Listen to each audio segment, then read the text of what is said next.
l'homme a amené sa copine rencontrer sa famille pour la première fois. Mais à peine eut-il franchi la porte, que son demi-frère lui lança un ballon d'eau en pleine figure. L'homme n'eut pas le temps d'esquiver, mais sa copine le saisit fermement par le bras, puis renvoya le ballon d'eau droit sur le petit frère. Sa belle-mère la réprimanda aussitôt pour son manque de respect. Et s'il attrapait froid, la jeune femme répliqua du tac au tac. Et si c'est lui qui attrape froid à la place? Même la grand-mère qui ne l'avait jamais porté dans son cœur se mit soudain à le voir autrement. Toutes ces années, c'était la première personne capable de tenir tête à cette mère et son fils. Au dîner, la table était couverte de fruits de mer. La copine déclara immédiatement que le PDG ne pouvait pas en manger. La belle-mère s'emporta contre elle. Est-ce que mamie chercherait à empoisonner son propre petit-fils? La grand-mère ajouta. J'ai choisi chaque ingrédient avec le plus grand soin moi-même. C'est sain et équilibré. Tu peux manger en toute confiance. Le PDG jeta les crevettes dans le bol de soupe. Toute la famille était furieuse. La jeune femme prit la parole. Le PDG est allergique aux crevettes. Même un simple rouleau de crabe pourrait le tuer. Vous ne le saviez pas? Le père et la grand-mère échangèrent des regards stupéfaits, en la voyant le défendre avec autant de fougue. Le PDG ressentit pour la première fois que cette femme avec qui il s'était retrouvé en rendez-vous par malentendu n'était pas mal du tout. Il s'avéra que la jeune femme était une courageuse livreuse de repas. Un jour en pleine livraison, elle découvrit que l'ascenseur était en panne.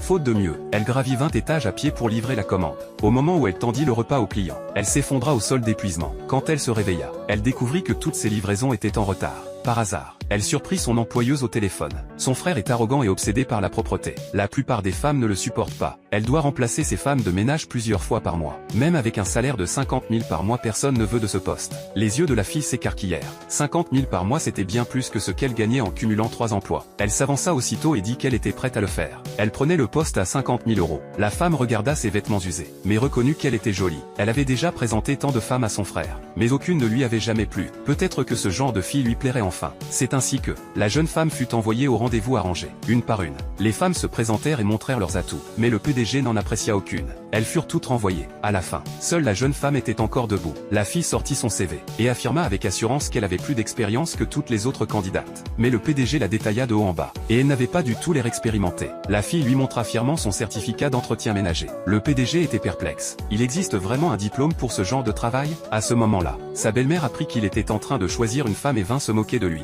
Depuis quand tes critères sont tombés aussi bas? Le PDG répondit. Si tu arrives à la faire quitter cette maison, je t'embauche sur le champ. La fille le regarda d'un air confus. Tu veux que je mette ta mère dehors? Le PDG répondit froidement. Ce n'est pas ma mère. Tu as 3 minutes. Sans hésiter, la fille dégaina la bombe insecticide qu'elle avait toujours sur elle, puis aspergea la belle-mère comme une folle. La femme terrorisée recula en trébuchant encore et encore. Le PDG était sidéré par le cran de cette fille. La belle-mère s'enfuit de la maison en catastrophe, voulant quelqu'un capable de l'aider à gérer sa belle-mère à l'avenir. Il annonça immédiatement que la fille avait réussi l'entretien. La fille ne se doutait pas qu'elle venait de passer un entretien pour devenir sa petite amie. Et le PDG ne se doutait pas que la jeune femme croyait postuler pour un emploi de femme de ménage.